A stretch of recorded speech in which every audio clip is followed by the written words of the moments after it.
So let me start with what I'm sure you've been following, the enormous increase in terrorist attacks that we have been experiencing, quite an increase in terrorist attacks in Israel. Just in the past 2 weeks, 14 people were murdered. And I just want to kind of review what happened. That will in itself give you a picture of what we're talking about. Okay, so first of all, just to give you a perspective, we are now in the holy, quote unquote, holy month of Ramadan, the Muslim holy month. So let's think about what holy month means. It's a little crazy, but you know, for whatever reason, and this was anticipated to some degree, although the level we've seen it, I don't think was really anticipated.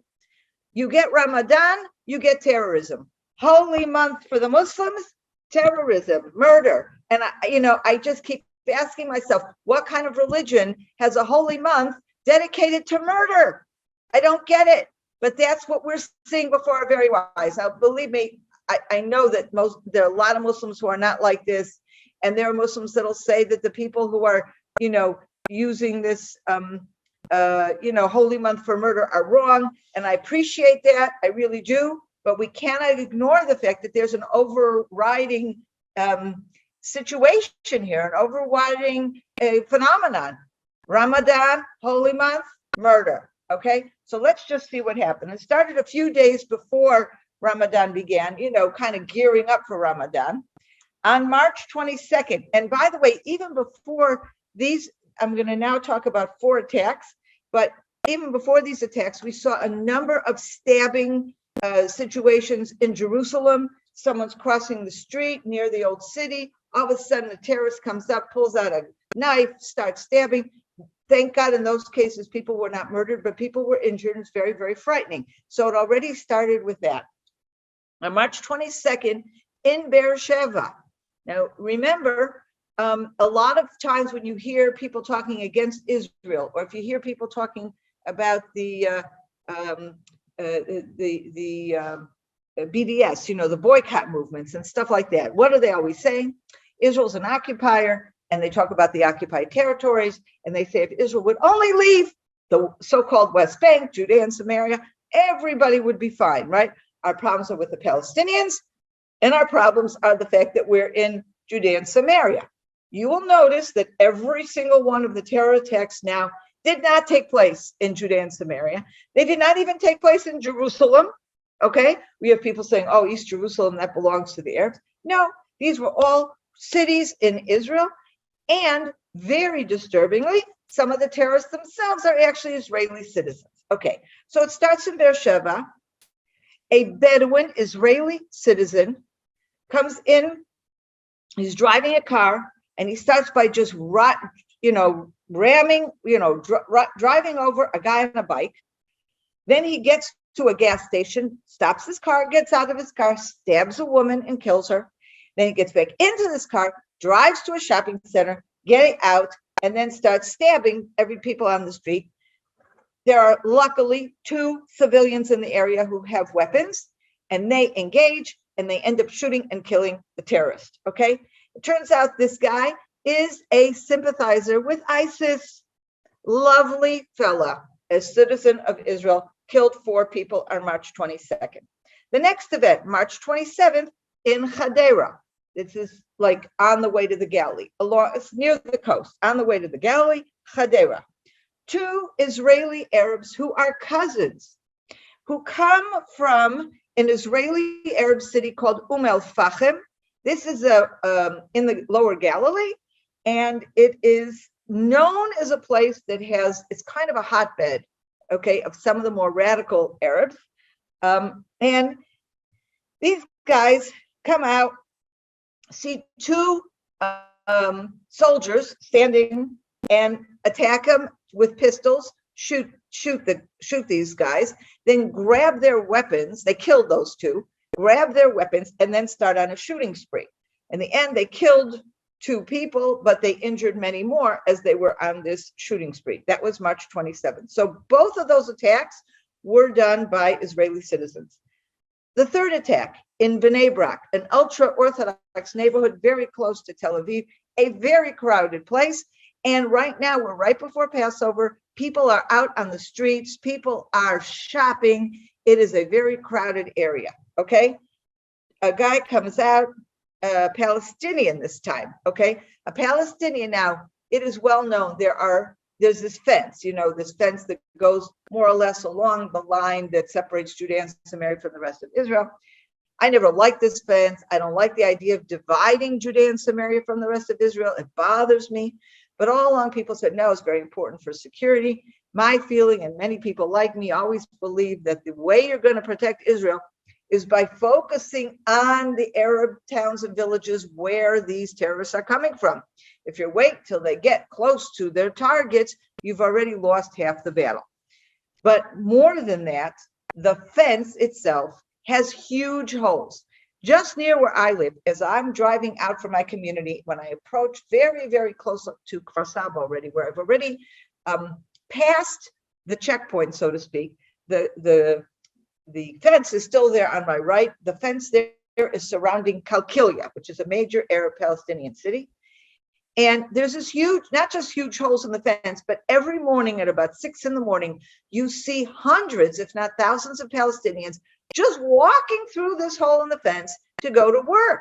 Now, Israel legally allows thousands, tens of thousands of Palestinian Arabs to go through the checkpoints. These are people who have been cleared security-wise, and they're checked, and they go through the checkpoint, and they go to work in Israel.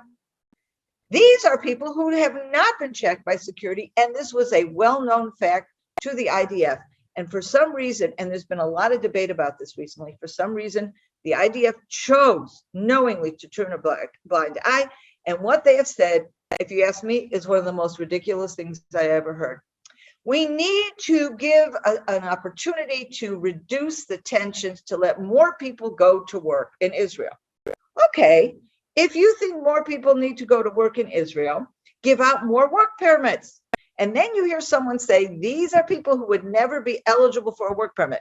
So I'm thinking that something here doesn't make sense. The Army knows people who don't meet their security criteria are going through these holes in the fence, and they're letting them do it. Well, of course, it blew up, literally, because in Bnei Brak, a Palestinian who drove through the hole in the fence. This is insane. Drove through the hole in the fence. That's how big the hole is, okay? Comes to Bnei Brak, and he starts shooting. He has a major weapon. He kills 5 people. Now, this guy's just, shooting. He drives to the area, gets out of his car, he's shooting all over. And there is a police unit stationed in Bnei Brak. This is such a miracle. It's a motorcycle police unit. 2 fellows from that unit. One was the commander of the unit. Hear the report, whatever. Go straight at where the terrorist is and engage him, like go right at him, shooting at him, catching him, and one of them pays for his life. He is killed by the terrorist before he actually dies. He's able to shoot the terrorist, and then his friend also shoots the terrorist. This first guy, the guy that was the commander of this police unit, is killed by the terrorist in the end. He dies from his wounds. He is a Christian Arab. Okay, very interesting. Who are these Christian Arabs? These are Arabs that live amongst their Muslim neighbors. They are a small minority, and some of them are influenced by the Muslim neighbors to become anti-Israel. Some of them are not. And this is a man and his whole family, very proud to be Israeli and participated in the military. And this guy was an officer in the police, very highly regarded, paid for with his life, this man. So in that terrorist attack, 5 were killed, one of which was this police. And then just this past Thursday night, there was a terrible terrorist attack in Tel Aviv. Thursday night, for us, that's the weekend. The weekend for us is Friday and Saturday. So Thursday night is the equivalent to Friday night in Australia. People get off work, they have the weekend, they go out. Busy Tel Aviv street, Dizengoff Street, one of the most popular streets in Tel Aviv. We have lots and lots of pubs and restaurants and all kinds of stuff to do. And there's this pub, and they're sitting out there, 3 friends. And they, all of a sudden, again, this was a Palestinian, and he comes and he also got through the hole, one of the holes in the fence. He comes to this area and he starts shooting every direction. 3 guys are killed. They were all friends. They were sitting together at this pub. Others are injured. Tragic. One of the guys who was killed, he had just proposed marriage to his girlfriend, and they were going to be meeting on Sunday, the 2 families, to make plans for the wedding. Tragically, instead of making plans for the wedding, they buried this young man. And it's just heartbreaking. We heard the fiancée at the funeral and how she spoke, and it was just so sad. Such a tragedy. So this was 14 people killed in just 2 weeks. And of course, it's leaving us all in Israel reeling. There's a tremendous amount of criticism about these holes in the fence. And right away, the IDF suddenly started repairing the holes in the fence and putting barbed wire and all kinds of stuff to block these holes. But, you know, all of us are a bit puzzled. And these holes in the fence have been there for a long time. This is not something that happened last year. They've been there for years. And we've been complaining, and nothing has been done. And so we hope and pray that at least this kind of situation will serve as a wake-up call. There's a lot more army and police everywhere you go now, and we're about to go into the Passover holiday. Friday night is Passover, big Seder. Families go, you know, together, big, and we're finishing with, I mean, we still have Corona, but like there's no restrictions anymore. So families are getting together this year in ways that they didn't get together already for 2 years. You know, big family gatherings. Some of the people are going to hotels, and there's a lot of people in the shopping centers now this week, buying what they need and getting ready for the holiday. And next week, all the national parks and all kinds of places will be packed with people enjoying things. So it's, of course, a time on the one hand of great celebration, but on the other time, you know, it's a tremendous responsibility right now in security forces to make sure that this will be safe, that we will have a safe holiday. And we need prayers for that, because, you know, I'm sure everyone here is doing their best, but, you know, that's something that we just have to hope that God will give us safety. So that's the terrorism thing. The next thing that I want to bring you up to date, and we will have time for questions, so please jot down any questions you have on any of these things, and then we will have time for questions, and I would love to hear your questions and comments. Okay, the next thing that happened this week, as you well know, our government is a little bit of a weird government. It's a coalition government that includes right and left and center. And from the beginning, you know, there's been a lot of question marks about these governments. I was never one of these people that immediately said, "Oh, it's awful, it's awful." I actually like Bennett. I voted for him, as did many. Most of his voters are right-wing people. And all along, there were a number of questions. There were some things he did that were very good, stabilizing the country. They finally passed the budget. Many of us have lost patience with Netanyahu and how he let his ego get the better of him in so many ways. And we've discussed this on a number of occasions. But in recent weeks, more and more of us are starting to question, is Naftali Bennett really putting forth even an element of a right-wing agenda? You know, and there were a few things that happened recently that put major question marks in all of our minds. So first of all, there was a large pioneering community called Ma'oz Esther, located very close to Kochav HaShachar. So for those of you who are familiar with the map, it's between Samaria and, it's still part of Samaria, but it's like as you go down the hill from Samaria down to the Jordan Valley, in that area there is a big community called Kochav HaShachar, and right next to it was this, you know, pioneering outpost called Ma'oz Esther that was, you know, not legal, but part of these whole group that the government had turned a blind eye to for many years, and that Netanyahu himself had promised to legalize and never did. And then Bennett also promised to legalize, and he never did it. But then they sent in soldiers and they evacuated the whole thing. That already was a big question mark. Like, why do we have to do this now? You know, if you don't want to legalize it, fine, hold off a little bit, but why bring it down? The next thing was Evyatar. Okay, now this was something Bennett and this current government promised, that they would give legal permission for this new community called Evyatar to be established. And that is located very close to Ariel, really in the center of Samaria, in a place that the army itself views as being strategically vital to the country. And what had happened was the government had promised that they first had to do a legal check to make sure that there were no problems with the land. There was no part of the land that had claims by Arabs. That legal check was done weeks ago already, and it came out that it's a perfectly fine legal place and there's no problem with having a community there. And yet, for some reason, not only did the government not go forward with legalizing it, but you had left-wing members of the government making statements saying there's no way that this will ever be legalized, which was a 180-degree turn from their written commitment that they were going to approve Evyatar. And Naftali Bennett on that issue was just silent. We didn't hear him at all, not justifying, not talking, encouraging, nothing. We didn't hear him. Then he had meetings with, recently had a meeting with Blinken, Tony Blinken, who was Secretary of State in the United States. And he's talking about, Blinken is talking about the importance of getting rid of settler violence. Now, settler violence, for the most part, is a complete and total lie, okay? Yes, there have been on occasions here and there a few, shall we say, disturbed youth and other somewhat criminal elements that have done terrible things, okay? Terrible things in that they go into an Arab village and they, put graffiti on a house or on a mosque, and a couple occasions even hurt people. All that has been roundly condemned by everybody in the settlement movement, everybody on the right. This is not what we stand for. This is not what we're about. Not only that, in recent years, there's been a dramatic decrease even in those isolated incidents. But the American government under Biden, as its way of delegitimizing the whole settlement movement, it starts talking all the time about settler violence and putting it in as an equal kind of thing. There's Palestinian violence and there's settler violence, where there's no comparison, not in motivation, not in numbers. Palestinian violence, I talked about these 4 terrorist attacks.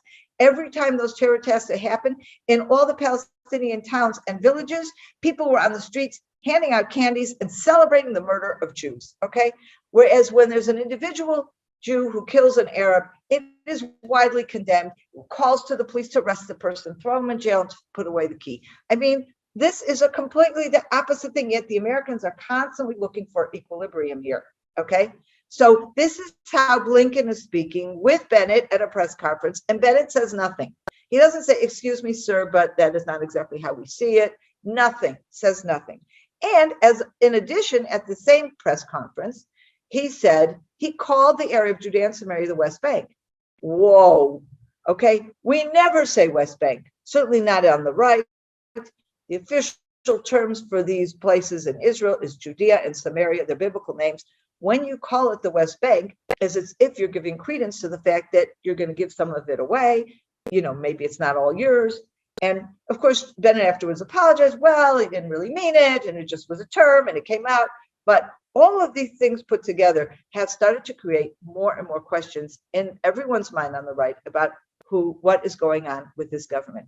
And what came to a head was at the beginning of the week, on Sunday morning, Idit Silman, who was a member of the Knesset from Bennett's party, announced that she is resigning from the coalition. Now, she was the head of the coalition.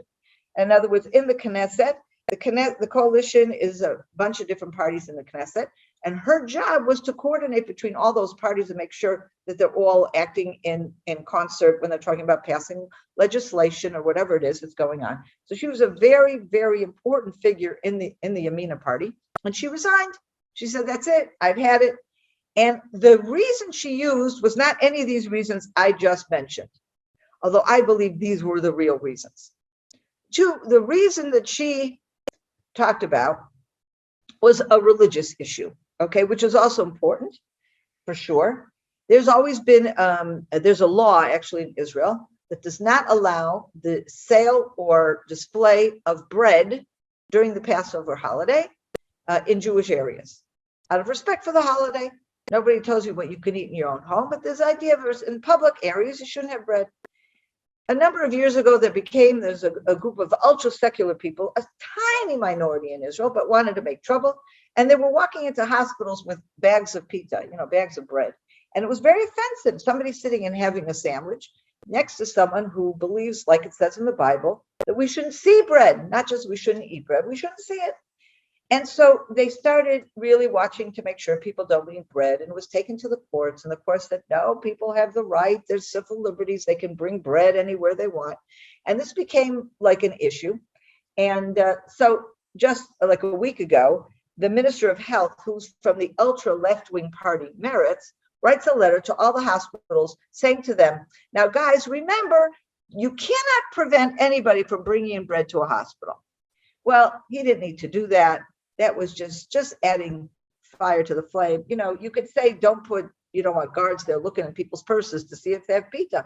But on the other hand, let's have a united front on this issue. It is a Jewish country, and on a Passover, we don't walk around with bread in public spaces, and that's it. And this became an issue, and she was fighting it, and she was right to fight it. She said, look, this is a Jewish holiday. Why are you trying to fight it like this? And so that was the excuse she used. The fact that Bennett did not support her on this fight.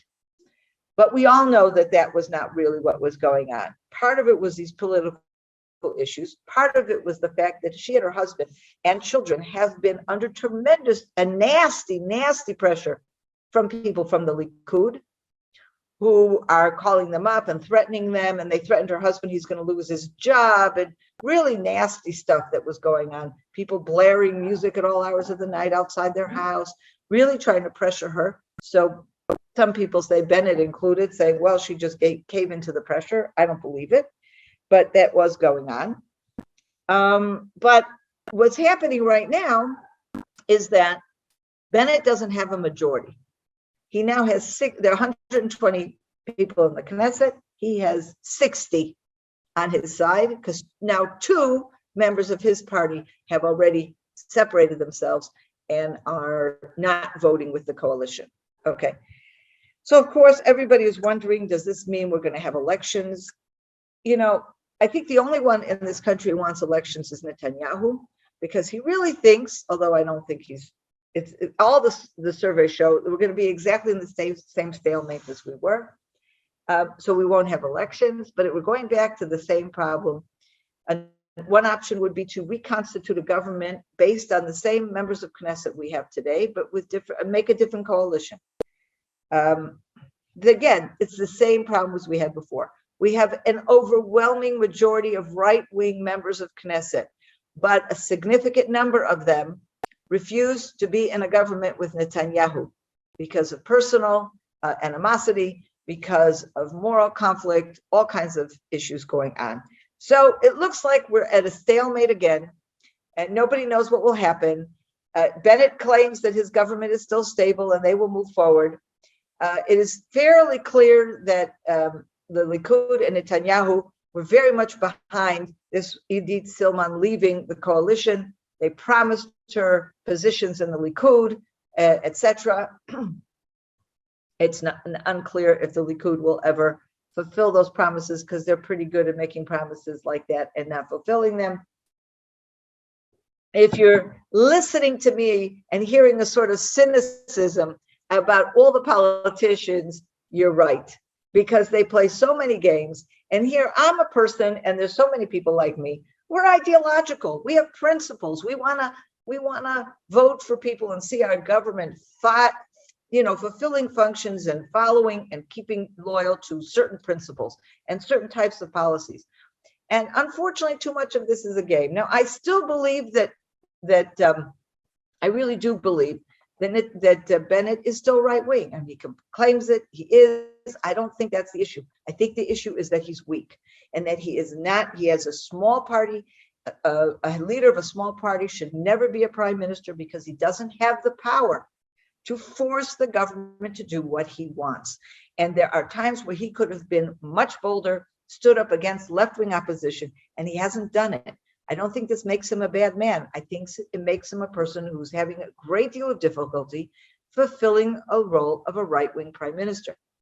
Well, will Netanyahu do any better? I don't think so. Are there other good people out there? Absolutely. If Netanyahu would only be willing to step aside, we would be able to put together a right-wing government in about 10 seconds, led by some very, very talented politicians in the Likud. But that requires Netanyahu to give up on his ego, and I don't see that happening. So that's the political situation in Israel today, and that's something I will say, stay tuned, because that's something that will probably be changing dramatically over the next few weeks. The third issue that I wanted to touch on was Ukraine. Now, when we last met, Ukraine was just beginning. We had a conversation about it. Just to bring you up to date, first of all, Barry had asked me to address a particular issue that people are curious, why is Israel remaining neutral in this whole thing? It's very simple. Russia is on our northern border, okay? Russia controls Syria and Lebanon. And what our relationship in Russia has allowed us to do is that we are able to go into Syria all the time, and we go in all the time, and we destroy weapons, including nuclear weapons that are trying to make their way from Iran to Syria. We are destroying armaments. We are destroying Hezbollah headquarters. We are constantly destroying things, missile sites. We're destroying things in Syria and Lebanon that threaten Israel. And we have an agreement with Russia that so long as we stay away from the Russian installations, which are not against Israel, they don't care about Israel. They care about just preserving their control of Syria and Lebanon and their relationship with Iran, which isn't good for us, but whatever. That's a very, very tricky position. So our agreement with Russia is that they give us free rein to do whatever we want against our enemies in Syria and Lebanon, and as long as we don't, come up against Russia. And so that makes our situation very, very difficult, because all these other countries that are coming to the aid of Ukraine, none of them border Russia. And we have Russia on our northern border effectively. And so that's a problem. On the other hand, Israel, including our prime minister, including our foreign minister, including our Knesset, has made very definite, clear statements that we have tremendous sympathy for the Ukrainians, that we believe that this was a wrongful invasion, that we are there to help with any kind of humanitarian aid, which we are doing. We have set up a field hospital in Ukraine, which is the first one there and one of the best that is currently operating there. And we're doing everything we can to provide humanitarian aid to the Ukrainians, but we have to stop and not provide military aid to the Ukrainians. Not that we don't sympathize, but because we can't afford, at the end of the day, we have to look out for a state of Israel, and we can't do something that will jeopardize the lives and the survival of our state. And Russia. I'll just ask a question, Sondra, if I may. The person had asked me, why is Israel somewhat neutral in this matter? It wasn't necessarily a criticism, but more a query as to whether or not things aren't as black and white as they may appear. The portrayal that we get in the mainstream media as to who's at fault and who's not. I am concerned that Zelensky has shut down his opposition, for example. Are there issues of concern to Israel other than Russia? Well, we're not. I mean, we're not seeing that. I actually had a conversation with a friend of mine recently who's from Russia originally. Don't forget, in Israel we have a lot of people who have been Russian immigrants, and don't forget, before the fall of the Iron Curtain, Ukraine was considered part of Russia. So even people today who would say, I'm a Russian Jew, some of them came from Ukraine, but they came from Ukraine at a time when it was kind of all mixed together, Anyway, this woman is Russian. She's not Ukrainian. And I asked her what her perspective is on this. And she says, very interesting. She says, number one, she says, you can't believe everything you read in the media and you hear in the media. And the other thing she said was that she has a friend who's originally from the Ukraine, and she has family who are in the area of Donbass. Okay, there are those two provinces at the eastern edge of Ukraine that have already been taken over by Russia, declare their autonomy, and they want Russia. They like Putin. So I said, okay, but then that is a particular perspective coming from a very particular place. Okay, I don't think that represents the rest of Ukraine. And I think part of what's going on here is that the question is, how do you view this? Is this a Russian invasion of Ukraine only, or is it also a civil war in Ukraine? because you have those two, Donetsk or something like that, and Donbass. These are two areas that the majority in those areas want to be affiliated with Russia, but there's a minority there that doesn't, and they are part of territorial Ukraine. What do you do in that kind of situation? Okay, and it's a problematic thing, but certainly the answer to that situation is not an invasion by Russia to try to destroy Kiev and all those other places, which are for sure Ukraine and do not want to be part of Russia and are recognized as, part of territorial Ukraine. So I think that, that's how we see it. But again, probably all the facts will come out at some other time. What is of great concern in Israel about Ukraine is the situation of Jews. I won't hide the fact that I believe that all Jews everywhere in the world need to live in Israel. And I would wish that everybody would just wake up one morning and say, Israel's our home and that's where we need to go. It's very unfortunate when Jews come to Israel because suddenly where they're living has become untenable. And I always wonder if sometimes God isn't doing things to kind of kick these people a little bit and get them moving in the direction of Israel. Hard for me to really know that. Of course, we don't really know what God has up his sleeve, but so to speak. But, that seems to be what's going on. So there's a lot of Jews in the Ukraine.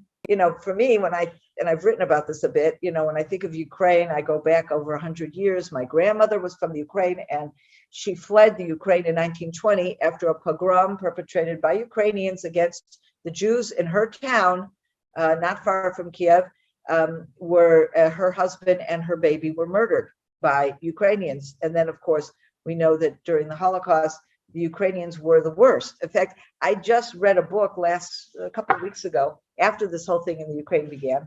And it's a book written by an American Jew a few years ago. So, nothing to do with what's going on in Ukraine today. And what he's trying to do is research what happened to members of his family that were murdered in the Holocaust. He decides to go back, and they're all from the Ukraine. And he decides to go back to the Ukraine, to go to the village where they were from, and to talk to people and see if he can put together a coherent picture what actually happened. I mean, he knows they were all murdered, in Auschwitz or Treblinka or wherever, but he wants to know exactly what were their lives like and what happened to them. And in the book itself, he quotes his grandfather. His grandfather already died, and he's using bits and pieces of information that his grandfather had given to him when he was a child about this. And he keeps quoting his grandfather. His grandfather said the Poles, the Germans were bad and the Poles were bad, but the worst were the Ukrainians. And as I'm reading this now, as all of this is going on, it creates a certain, it's weird because on the other hand, Zelensky is Jewish. So clearly Ukrainians don't hate Jews the way they used to. But it's a weird situation. But I keep asking myself, after the Holocaust, why did these Jews go back to Ukraine? Why are they still there? Of course, many of them just went back temporarily and were trapped behind the Iron Curtain. Anyway, it's hard to go back. We are not able to judge, but we do certainly hope that these people will come to Israel as soon as possible. And indeed, they are now representatives of the Jewish Agency and representatives of different organizations, Jewish and Christian, along the border points, looking for Jews and helping them to make Aliyah. And one of the things that we would like to do, some have already come to Israel, and we're expecting many more. Keep in mind that these people have gone through a terrible situation. They have been uprooted overnight. They live normal lives with jobs, nice homes. They weren't like poor refugees living in huts or whatever. They had normal lives like you and me. And then overnight, everything is gone. And so they're having a hard time figuring out what they want to do. But, of course, from Israel's side, we're encouraging them. We're trying to encourage them to come to Israel, even to give it a try, see if they like it. It's a country that welcomes them. They'll be citizens. They'll be given assistance. And what we want to do is absorb Ukrainian Jews in Judea and Samaria. Now, that is not as much on the radar of the government and the Jewish Agency. They're not against it, but they're not doing anything to promote it. And so we've decided we're doing this. And we're convinced that if we can start this, get a precedent going, get a certain number of families to come in and show that we do it well, then that will be an opening for many, many more Ukrainian Jews to come into Judea and Samaria. So we've started with a very specific project.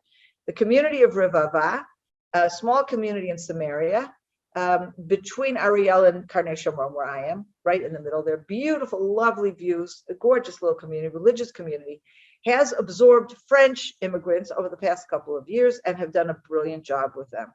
And what we're saying, oh, Joy, you're leaving. See you in Israel. Okay.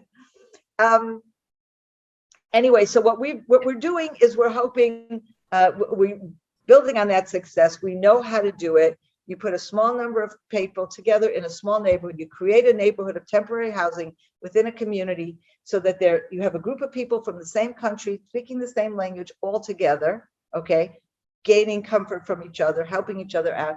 But each family there is adopted by a family in the community. They're being looked after and gradually integrated into the community. And our success rate with the French have been amazing. Whereas around the country, 26% of French immigrants go back to France. And in the case of those who have come to Samaria, both in this community and other communities, not a single one has gone back. And they've all settled permanently in Samaria. So that is like amazing. So what we want to do is establish a new neighborhood of between 10 and 20 homes, small temporary homes in Rivava. And we got together the prices, we put it together, and I put it out there. And I put it out there to a number of Christian ministries who really, really are interested both in Samaria and in Aliyah. And I tell you, yesterday I got a phone call from one of them that they are covering the cost, half the cost. The whole project is $600,000 and they're putting in $300,000. That enables us to go forward with this project. And I am confident that we're going to get the rest of the money in the next couple of weeks. So we will have this first neighborhood in Rivava. And once that happens, I believe the Jewish Agency will come forward and help build similar, expand that neighborhood, build similar ones. But I'll keep you posted on that. But there's all kinds of needs that we're going to be dealing with, not just the big money, but also the small money, helping these people with food, helping these people with clothing, furnishings for they're coming with nothing. So this is one of the things that we're very involved with. So that's the good part of the Ukraine thing when Jews are coming home. And before I break for questions, I've talked a very long time, I know, but I just want to say something about Passover, which is coming, as I said, Friday night, and we're all very, very busy cleaning and getting ready and cooking and shopping and whatever. And the Seder is a huge, huge event, lots of family, lots of food. And we tell the story of Passover. And I just want to point out what really Passover is about. And we see this in scripture, and I just want to point it out to you. Okay, so if you look at Exodus, you don't have to look, I'll just, read you these scriptures. Exodus 12, okay, verses 13 and 14. And here God is saying what he's going to be doing. He's going to be, striking the firstborn, and then he's going to be taking out the children of Israel. What does he say? He has already commanded the children of Israel to put the blood, they have the Passover sacrifice before, and they're supposed to take the blood and put it on the doorposts. And that doorpost is a signal to the avenger, or whatever, the angel of death or whatever, as he comes to strike the newborns of Egypt, those families that have the blood on the doorpost. This is a sign. Now, you and I both know that if God sends an angel and says, go kill the firstborn in Egypt, he doesn't need to assign like blood on a doorpost to know. An angel knows, God knows, he knows where these people are. He doesn't need the blood. Very interesting what it says here, verse 13. He says, and this blood will be a sign for you on your houses that you are there. It doesn't say it's a sign. The blood is going to be a sign for the angel. It says the blood is going to be a sign for you. But then it says, and I will see the blood and I will pass over and you won't have any plague. But let's talk about that. The blood will be a sign for you, okay? And then you go on to the next verse and it says, and this blood will be for a memory, and you will celebrate this holiday for God for generations as an everlasting statute. So keep that in mind. And then I'm going to jump one other verse, and that's in chapter 13, verse 6, okay, where it says as follows, talking about the commandments of the holiday. You have to eat matzah for 7 days, and you should not see any and there should not be seen any leavened bread or any leavening agents in all of your territory, which, by the way, it is this scripture that is the reason for this whole controversy of showing bread in public places. God says very clearly, you should not see bread in public places, okay? Anyway, what's the next verse? And you shall tell your children on that day, because of this, God, for this, God did for me as I was leaving Egypt. And it should be for you for a sign, okay? For you for a sign. So we have two things going on here, okay? We have an idea of a sign for Israel, okay? We have the idea of memory, and that sign goes with memory. A sign that kind of engraves this whole thing in our memory, what God did, the miracle that God wrought, the fact that God took us out of Egypt. And we have the other idea, and repeated over and over in scripture, how to tell your children. When your children ask, it's later on also in verse 14, when your children ask, this is what you say, okay? And that's really what Passover is all about. The whole Passover Seder is an opportunity, more than anything else. The food is good, but why are we reading the Haggadah story? Not just so that we can keep the memory live in our minds, but so that we can transmit the memory to our children.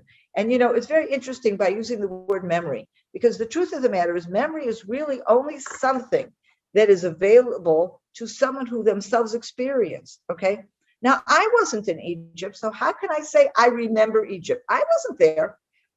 But if this story has been transmitted from generation to generation, that memory keeps alive as if I experienced it. And in fact, one of the sentences in the Haggadah that is so interesting, it says, in every Jew has to see himself as if he personally left Egypt.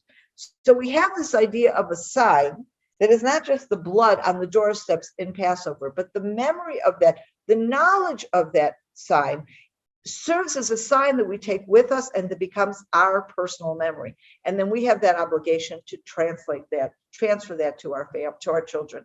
And if you ask me, the Seder is something, first of all, it's probably the most celebrated part of Jewish tradition all over the world among Jews. In Israel, they say 85 or 90% of Jews have a Passover Seder. Okay, so that means people that are secular, they don't observe most of the commandments, but they have that Seder. It has been engraved in us as something that's so central to our identity. And the fact that this idea of the obligation to pass it on to our children is what literally has kept us alive. We have an identity that goes back to the Exodus from Egypt that has been kept alive from generation to generation. And we keep doing that. So this is a gift, I see, that God has given us, this commandment to remember and to pass it to our children. This is what the Seder is all about. And it is something I think that God in his infinite wisdom has given us concrete ways for us to maintain our identity and our national memory. Whoa, I've talked too much. So open up, tell me what you want to say. Ask me any questions. It's all yours now.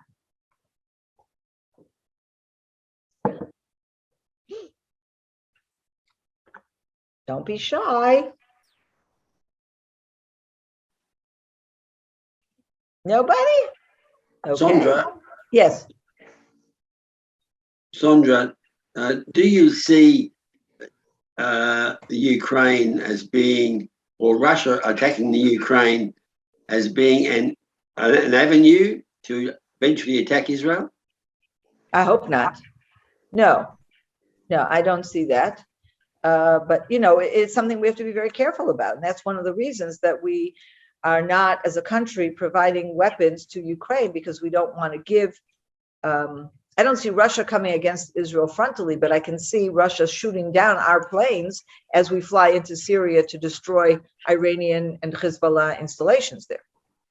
So it's definitely at risk. So that's why we're playing it carefully. Question, Sondra, with the Yes. instability of the government, how is that affecting the functionality of the military, for starters, and secondly, the overall economy of Israel, particularly given that tourism is not where it would have been several years ago? Well, so first of all, in terms of the military, no effect whatsoever, because on these issues, there's wall-to-wall consensus that we have to handle terrorism and all these other threats very, very firmly. And this government is giving the IDF a free hand to do whatever it needs to do to restore order and protect the people of Israel. So that's really not a problem. The only problem that may be is one of the theories, and I'm not sure how I feel about it. One of the theories that's come up is why now that we have such an intense level of terrorism, and that is that it's possible that the Arabs view this government as weak and therefore feel that they can get away with more. But I think they've misread where the government is weak. Yes, the government is weak, but not on issues of security. So that's that. And in terms of where we go from here, and in terms of the government, again, I don't know how that's going to play out. It's very possible that we're not going to have the same government in a few weeks. I have no idea, but economically, I have to say that the recent statistics that were just announced are enormously favorable. We have the lowest unemployment rate in decades. So we had this huge unemployment with COVID, but it's all gone back. And so now we have less unemployment even than before COVID. So that's doing very, very well. There is the prices are up, and that's a problem, and prices keep going up.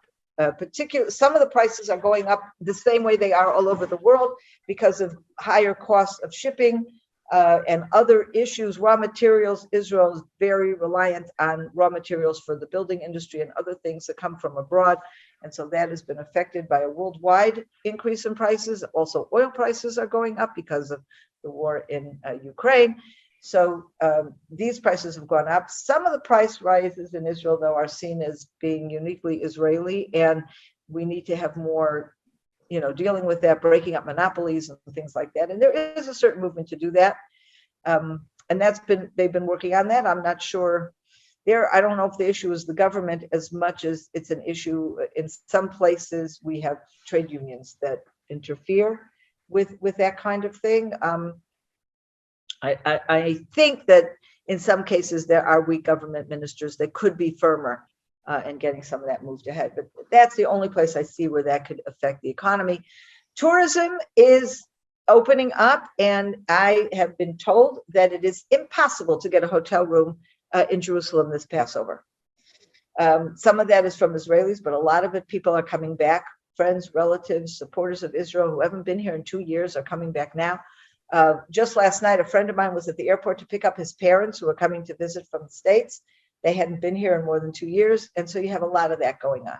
So let's hope, and all of you, I want to, again, invite you to join our tour. It's only 2 months away. It's in June. I know that's very short notice, but Joy and Marion really felt that let's just do this. So think about this, but don't think too hard. Okay, if you want to go, just do it. Just do it. And if you haven't gotten the emails from us with all the information, just send me an email and I can give you all the information that you need. I hope you'll sign up. Well, that might be a good note to finish on. Has anybody got any other questions before we let Sondra go? Yes, I've got do. a question. Janine. I can't seem to find out what's happening with the Iran deal. It seems stalled. Right. Yeah, Right. Which is a good thing, but that's a good thing, right? Yeah. It is stalled, and the one thing that some of the discussions between Israel and the Americans did then backtrack on one issue, which was good, saying that they would continue to consider the Iranian Revolutionary Guards, or whatever they're called, as a terrorist organization.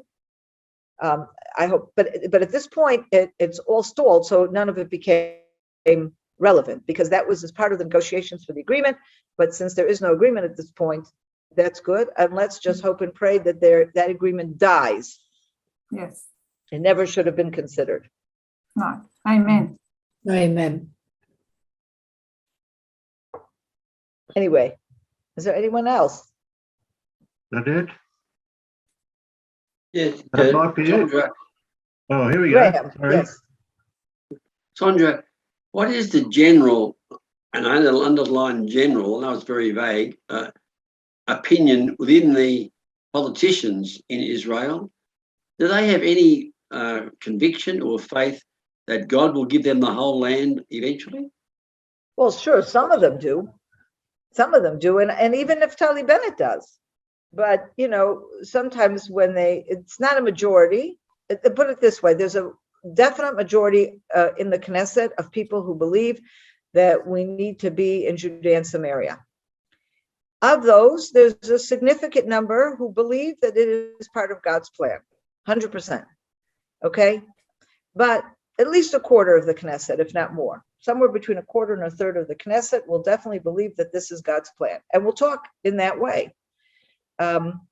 Unfortunately, like so much else, when you get into politics, sometimes the politics of things kind of overrides the way you make decisions, I would say. It's just the way it is. But, you know, that sense is very much out there. Yes. Thank you, Sondra. And because the second little question, how do you divorce the temptation to be fully involved with the domestic affairs as they are now with God's plan to give the whole plan to Israel eventually? Do you see, how do you rationalize those two philosophies? I don't quite understand the conflict. What are you saying? Well, a lot of the action being taken by the Israelis on what you've said tonight is that you feel as though the defense of Israel is solely up to your effort. And I understand that vividly. But at the same time, that's why I asked my first question, how many politicians really believe that it's in God's plan, in God's time, that he will give Israel the whole land? Okay, well, see, this is how Jews see things. It's a little different than the way some Christians see things. We don't see that God's mastery of a situation contradicts human involvement. In fact, we believe God expects us to be involved. And he expects us to do everything that is humanly possible, whether that's militarily or diplomatically or whatever it is, to move it forward in his plan, and then God will come and bless it. And one of the examples I like to use for that is if you look at just one example, for example, the prophecy in Ezekiel 36, where he talks about the ruins being rebuilt, okay? And people coming back to the land. God doesn't lift up people and plunk them on the land, and he doesn't build houses or bring them down from the heavens. People build houses, and people get into their cars and they drive over into the mountains, and they start building their homes there. And that is built in to fulfillment of prophecy. The people do their part because God has opened the doors and enabled this to happen. We have to hear that call. We have to do our part, and then God comes forward, blessing it with success. But it is always going to be a human divine partnership, so to speak. So I don't see that as a conflict in any way. Many thanks, Sondra, for a clear explanation. Thank you very much. You're welcome. Okay. Wow. Another very informative night. Thank you so much, Sondra.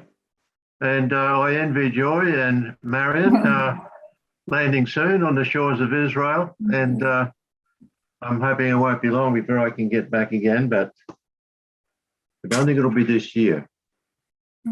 Well, just keep it in your mind and keep it in your prayers, and hope to see you in Israel soon. I am planning a trip to Australia in September, and I still have room for events. I've scheduled some, but we still have days that are available. Yeah, so if you I've are got interested, one plan for you. Oh, you do? Great. Yeah. Great. Thank you, Barry. So Sondra? any of you have people you think I should meet or would like to help us perhaps speak in a church or organize a meeting, please let me know. We are now in the process of putting that together for September.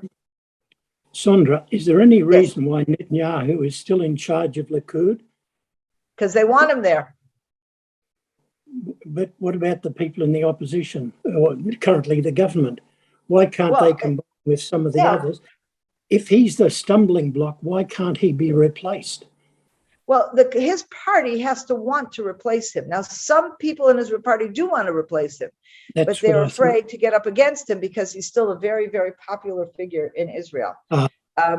So that's part of the problem. That's part of the problem. He's been a force for so long. they're finding it difficult to rise up against. Difficult to push them aside. Absolutely. Absolutely. Do we have, Right, anyway, can I, Oh, we, sorry, one can more I ask, question. can I ask a question? When do you think the third temple will be built? I have no idea. Only God knows that one. Yes, absolutely. Can I ask a question? What's the current position with Benjamin Netanyahu and all his court cases? Oh, they're ongoing. It's impossible to know what the results will be, but it's ongoing testimony and etc. Yeah, I mean, they're breaking now for the holiday, and then they'll resume again after the holiday. Right. Okay. Thank you so much. You're welcome. Thank you, It's good to see Sondra. you all. Thank From you. Brisbane, Good night and God bless you all. Yeah. love you much. Morning. Thank Just get Thank you, Sondra. Thank you. Bye. Right. you. Amen. Sandra. Bye-bye. Thanks, Thank Barry. you. Bye. See you next Tack så month. mycket. Shalom. Bye. Shalom. Tack så mycket. I hope you enjoyed that video, and we'd like to be sure you're getting all of our video content. So just click on the subscribe button below, as well as on the notification bell, and that way you will have easy access to all our material. We look forward to staying in touch with you. God bless you, and have a wonderful day.